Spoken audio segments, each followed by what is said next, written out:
যখন কথাগুলো তুমি নিজের মনোযোগ রক্তের সহকারে মানুষের দ্বারা শুনে যাও। কষ্ট পাবে, তখন তুমি একবার নবী ইউসুফ আলাইহিসসালামের কথা মনে করো। তিনি কিভাবে নিজের ভাইয়ের দ্বারা প্রতারিত হয়েছিল।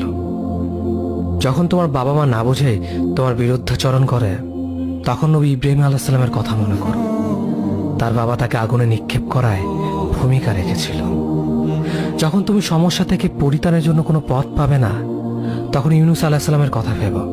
তিনি কতটা সময় তিমি মাছের পেটে আটকা পড়েছিল। যখন তোমার নামে কেউ মিথ্যা অপবাদ ছড়িয়ে দেবে, তখন মা আয়েশা রাদিয়াল্লাহু আনহার কথা মনে করো। তার নামে পুরো শহর জুড়ে কুৎসা রচনা করা হয়েছিল। যখন তুমি অসুস্থ ব্যথার যন্ত্রণায় কাতরাতে থাকো, তখন নবী আইয়ুব আলাইহিসসালামের কথা ভেবো। তিনি ভয়ঙ্কর এক ভাইরাসজনিত রোগে আক্রান্ত হয়ে তোমার থেকে বেশি কষ্ট পেয়েছিল।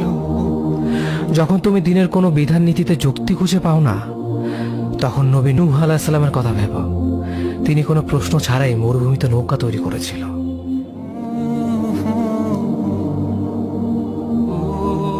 যখন তুমি আত্মীয়স্বজন, পরিবার, বন্ধু বান্ধবের কাছে হাসির পাত্রে পরিণত হও, তখন তুমি শেষ নবী হযরত মুহাম্মদ সাল্লাল্লাহু আলাইহি ওয়াসাল্লামের কথা ভেবো।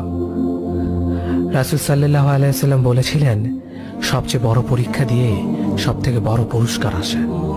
যখন আল্লাহ কাউকে ভালোবাসেন, তখন তাকে পরীক্ষা করেন, এবং যে এই পরীক্ষাগুলো মেনে নেয়, সে আল্লাহর সন্তুষ্টি অর্জন করে। আর যে অভিযোগ করে, সে তার ক্রোধের পাত্র হয়।